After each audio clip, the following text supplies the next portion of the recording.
Hello friends, നമുക്ക് നല്ലൊരു chilli paneer ഉണ്ടാക്കിയാലോ? അപ്പോൾ അതിന് വേണ്ടിയിട്ട് പനീർ എടുത്ത് വെച്ചിട്ടുണ്ട്. പിന്നെ സവാള ചെറുതായിട്ട് കട്ട് ചെയ്ത് വെച്ചിട്ടത്, ക്യാപ്സിക്കം, പച്ചമുളക്, ഇഞ്ചി, വെളുത്തുള്ളി, പിന്നെ ആവശ്യത്തിനുള്ളത് മല്ലിയിലയും കൂടി എടുത്ത് വെച്ചിട്ടുണ്ട്. അപ്പോൾ നമുക്കിനി പനീറിലോട്ടേക്ക് കുറച്ച് മസാല ചേർത്ത് വെക്കാം. അപ്പോൾ ആവശ്യത്തിനുള്ള ഉപ്പിട്ട് കൊടുത്തു. പിന്നെ മുളക് പൊടിയും കൂടി ചേർക്കാം. കാശ്മീരി മുളക് പൊടിയാണ് എടുത്തിട്ടുള്ളത്. പിന്നെ കുരുമുളകും കൂടി എടുത്തു. പിന്നെ അതിലോട്ടേക്ക് കുറച്ച് കോൺഫ്ലവറും കൂടി ചേർത്തിട്ട് നന്നായിട്ടത് മിക്സ് ചെയ്ത് വെച്ചിട്ടുണ്ട്. അപ്പോൾ ഇത്ര നമ്മളെടുത്ത അത്ര തന്നെ കോൺഫ്ലവർ എടുത്തിട്ട് ഞാൻ വെള്ളത്തിലിട്ടിട്ട് ഒന്ന് മിക്സ് ചെയ്ത് വെച്ചിട്ടുണ്ട്. നമുക്ക് ലാസ്റ്റ് ആവശ്യമായിട്ട് വരുന്നുണ്ട്. പിന്നെ സോയാ സോസും ടൊമാറ്റോ സോസും കൂടി വേണം. അപ്പോൾ നമുക്ക് പാൻ വെച്ചിട്ട് എണ്ണ ചൂടാകുമ്പോൾ നമുക്കിനി നമ്മുടെ പനീറൊക്കെ ഒന്നിട്ടിട്ട് ഫ്രൈ ചെയ്തെടുക്കാം.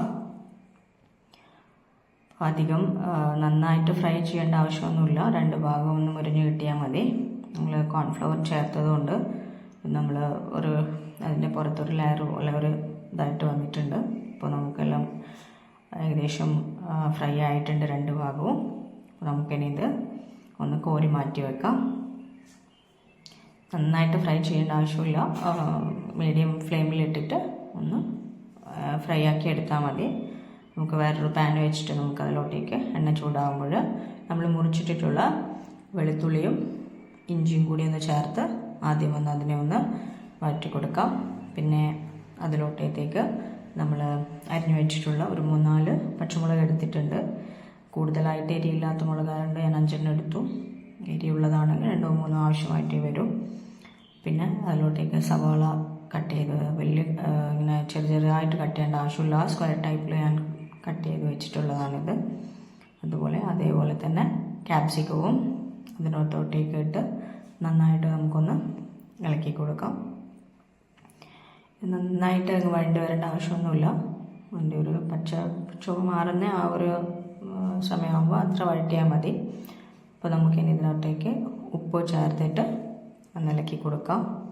അപ്പോൾ പിന്നെ നമ്മൾ മുന്നേ എടുത്ത് വെച്ചിട്ടുള്ള സോയാ സോസും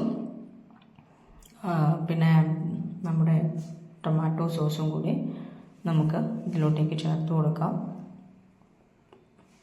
അപ്പോൾ ഉപ്പ് അധികം ചേർക്കേണ്ട, കൂടുതലായിട്ട് ചേർക്കേണ്ട. നമ്മുടെ സോയാ സോസ് ചേർക്കുമ്പോൾ അതിൻ്റെയും കൂടി ഉപ്പും കൂടി ഉണ്ടാവും. അപ്പോൾ നമ്മളൊന്ന് കുറച്ച് ചേർത്താൽ മതി. പിന്നെ നോക്കിയിട്ട് വേണ്ടെങ്കിൽ ഉപ്പ് ചേർത്താൽ മതി. നമ്മുടെ ടൊമാറ്റോ സോസും കൂടി ചേർത്ത് നന്നായിട്ടൊന്ന് ഇളക്കി അതിനെല്ലാം കൂടി ഒന്ന് യോജിപ്പിച്ച് കൊടുക്കാം. ഏകദേശം വഴണ്ട് വന്നിട്ടുണ്ട്. ആ സമയമാകുമ്പോഴത്തേക്ക് നമ്മൾ മുന്നേ ഫ്രൈ ചെയ്ത് വെച്ചിട്ടുള്ള പനീറും കൂടി ഇതിനകത്തോട്ടേക്ക് ചേർത്ത് എല്ലാം കൂടിയിട്ടൊന്ന് മിക്സ് ചെയ്ത് കൊടുക്കാം. ക്യാപ്സിക്കവും സവാളയും ഒരു പച്ച ചുവ മാറുന്നവരെ വഴറ്റി അതിലോട്ടോട്ടേക്ക് നമുക്ക് ഈ പനീറും കൂടി ചേർത്ത് നന്നായിട്ട് ഇളക്കി യോജിപ്പിച്ച് കൊടുക്കാം. അതിനുശേഷം ഞാനിവിടെ എടുത്തു വെച്ചിട്ടുള്ള കോൺഫ്ലവർ ഉണ്ടല്ലോ, അതിലോട്ടേക്ക് ചേർത്ത് കൊടുത്തിട്ട് കുറച്ച് സമയം അതും കൂടി ഇട്ടിട്ടൊന്ന് നന്നായിട്ട് മിക്സ് ചെയ്തിട്ടൊന്ന് വഴറ്റി കൊടുക്കാം. അപ്പോൾ അതിൻ്റെ കോൺഫ്ലവറൊക്കെ നന്നായിട്ട് അതിൻ്റെ മിക്സായി വന്നിട്ടുണ്ട്. അപ്പോൾ ഏകദേശം ആവാനായിട്ടുണ്ട് നമ്മുടെ ചില്ലി പനീർ. എല്ലാം ഒരുവിധമെല്ലാം മിക്സ് ആയിട്ടുണ്ട്. അപ്പോൾ നമുക്കിനി ഇതിലോട്ടേക്ക് നമ്മൾ മുന്നേ എടുത്ത് വെച്ചിട്ടുള്ള മല്ലിയില ഉണ്ടല്ലോ, അപ്പോൾ ആ മല്ലിയില നമുക്ക് ഇതിനകത്തേക്ക് ഇട്ട് കൊടുക്കാം.